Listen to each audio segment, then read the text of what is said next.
Hey everybody, Ryan here on the MandR Collects channel. Today we're taking a look at something that I think is absolutely spectacular and I'm very excited to actually get to experience finally, because I've had this sit in a box basically for the last almost a year at this point, which is pretty incredible. It was actually sent to me as a gift from a fan of the channel named Mike.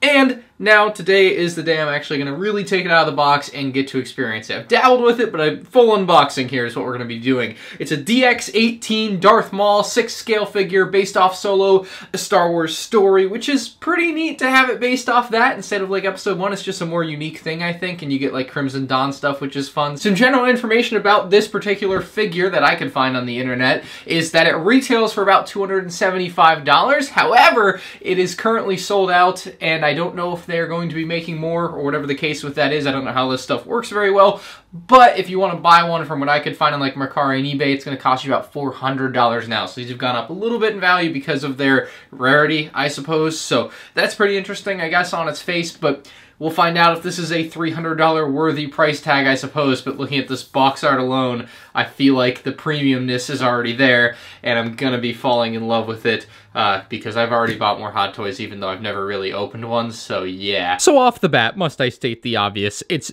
just gorgeous box art. I love all black box art. LEGO has kind of done some things recently. I don't really have any on display here. I'll actually just pull up some pictures for you, but LEGO's done some stuff recently in this vein, and it looks beautiful as well. I think this is a great aesthetic for any collectible that just wants to feel super premium, and by God, does it feel super premium when you go all black. And it does have like some gray accent marks, but I think that actually really adds to this as well. It gives it a little bit of depth. You've got your proper text titling the figure there, as well as the Hot Toys logo, and on the left you got the DX.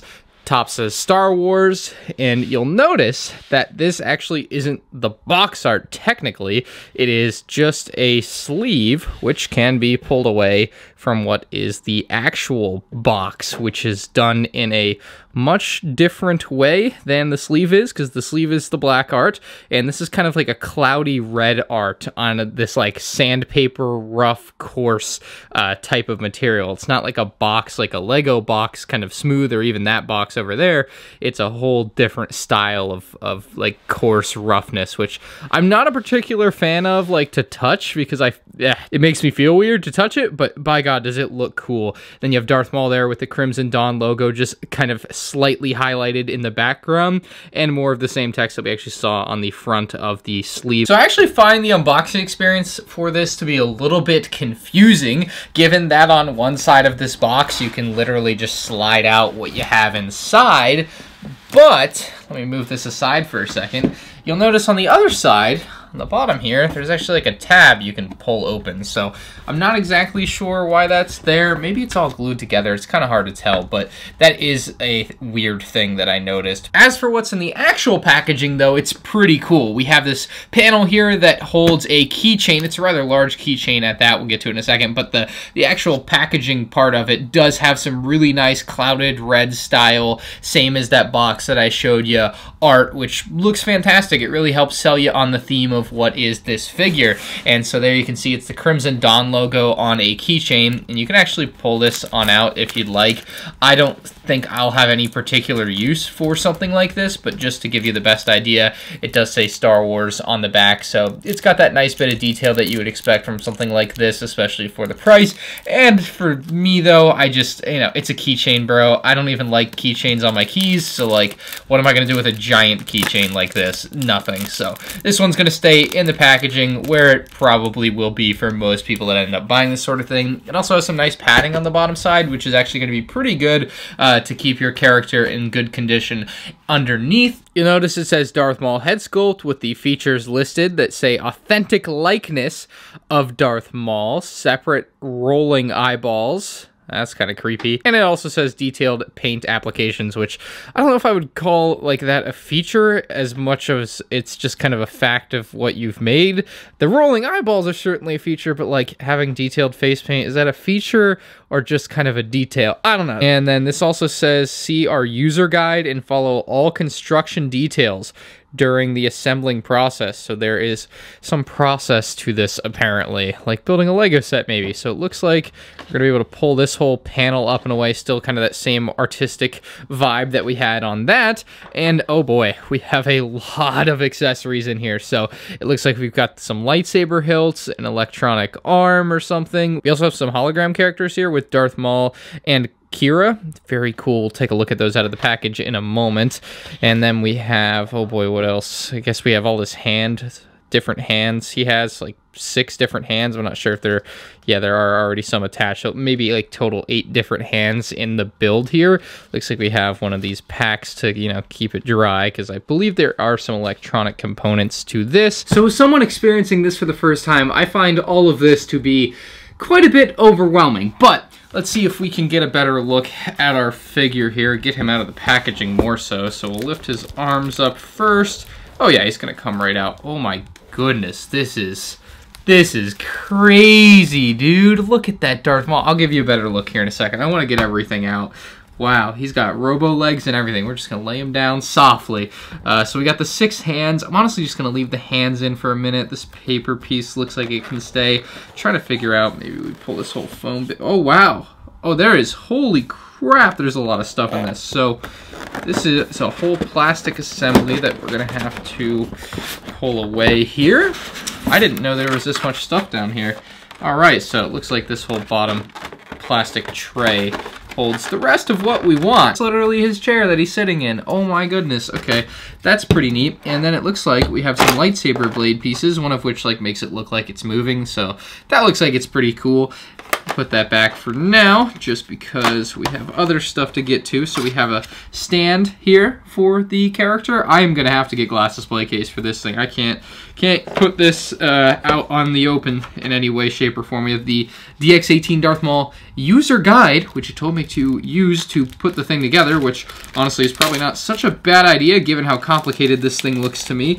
It has these batteries. These are batteries, it looks like. So we got some batteries here in the pack, because I believe the lightsaber lights up, which I only found out after having this sit on my shelf for almost a year when I was reading some of the packing stuff that explained what the heck this thing did. But we do have some instructions to put this together that's going to make this whole process way easier for me. Looks like we've got a lot of little parts that I have no idea what they're actually intended for, as well as a large black rod, which seems like it's like a stability rod for the character, you know, to like help him stand in like whatever orientation you want. Yeah, that's definitely what this has to be for. So here we are. I have the Darth Maul figure in the configuration that I think I like the most. He's got the dual-bladed light-up saber with the regular lightsaber blades. I do have like the motion blades here, which I'll show you on there, but I just don't think they look all that impressive for what I am looking for, I suppose.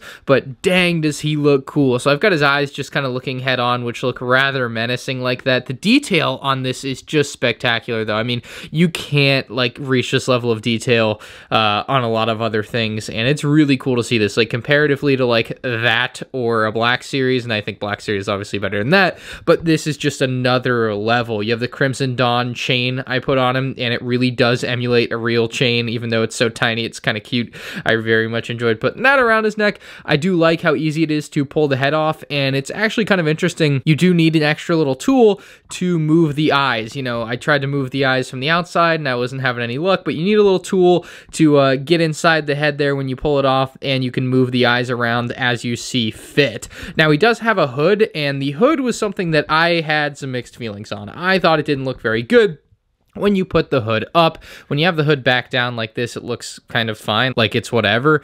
But when you put the hood up, and this is how I would do it, you know, I just put the hood up like this, and I'm like, well, dude, the hood is ginormous. Like, that doesn't make any sense. And so I looked on, and you know, it turns out you're supposed to like kind of mold it down and around, and it looks way better when you put it down in the more natural Star Wars-y hood position. Like, no one in real life wears a hood like this, but in Star Wars this is kind of the vibe. So he does actually look really menacing with the hood up as well, although I think I prefer the look with it down, just because you can see more of his face and his horns. The chest paint detail is there, although it's not entirely super expansive. I think it stops like right around there on either side just because it doesn't need to be that expansive given that you can't take the clothing off really. You've got his belt with a couple little things on there and down to the legs where we're going to get pretty detailed pretty fast. I'll show you the articulation for all this stuff in a minute. I'll put the camera up on a tripod again, but the legs are incredible looking. So they're the robo legs obviously, and they've been pretty worn down over the years, but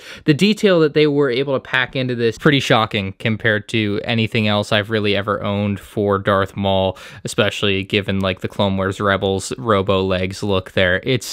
It's really cool. So let me throw this on a tripod so I can show you all the posability with this guy. So as you would expect for $275, this figure does have a ton of posability with it. Both of the arms have considerable movement and articulation to them.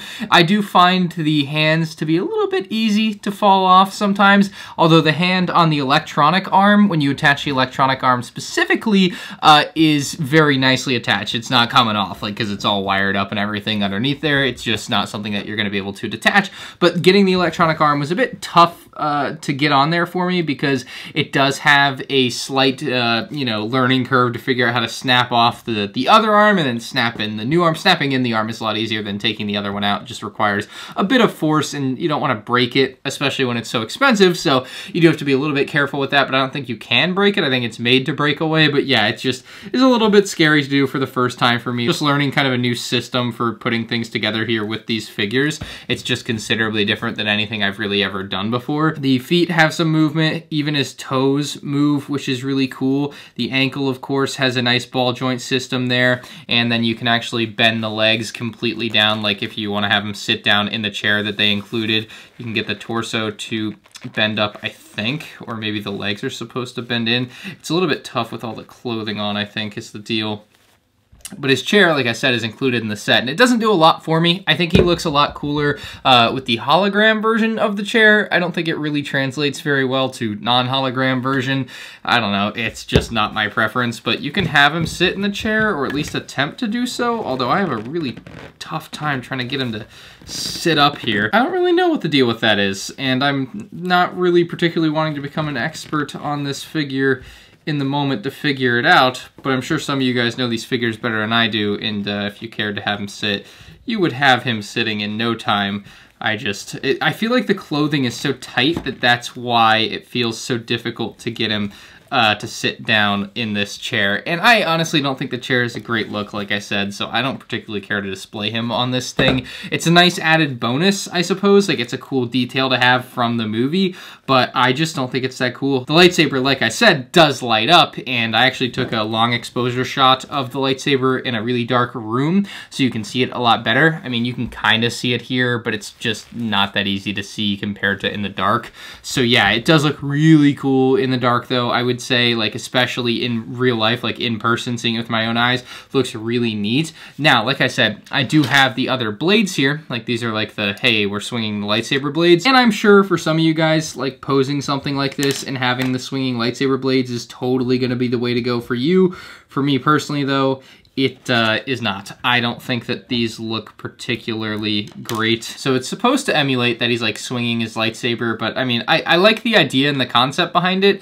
I just don't think it connects for me personally. Like, I just don't think it looks like that great. One last thing, the stand, I couldn't really figure it out. It's got this little clip mechanism that's like supposed to hold the character, I assume, in some weird way, but like I guess it clips around the back like that, but even then you can like see the clips and it's just kind of odd. So it works, but it's just not like the greatest thing since sliced bread, which I guess is what I was expecting but didn't really get out of it. But I think the stand is fine for what it is. You can also like throw this down on the stand if you wanted to display it like that, and you can also pull off the rod that holds the character if that's how you want to do it. But overall, this thing is incredible, from the packaging to the actual like love and care put into some of the little extra accessories included with this figure. And then you have all of the extra like hands and different bits and bobs for the lightsaber. There's the alternate lightsaber that doesn't light up as well, and of course the light up functionality is awesome with the included batteries. Makes it very simple and easy to use, as you would hope, for about $300 in the US.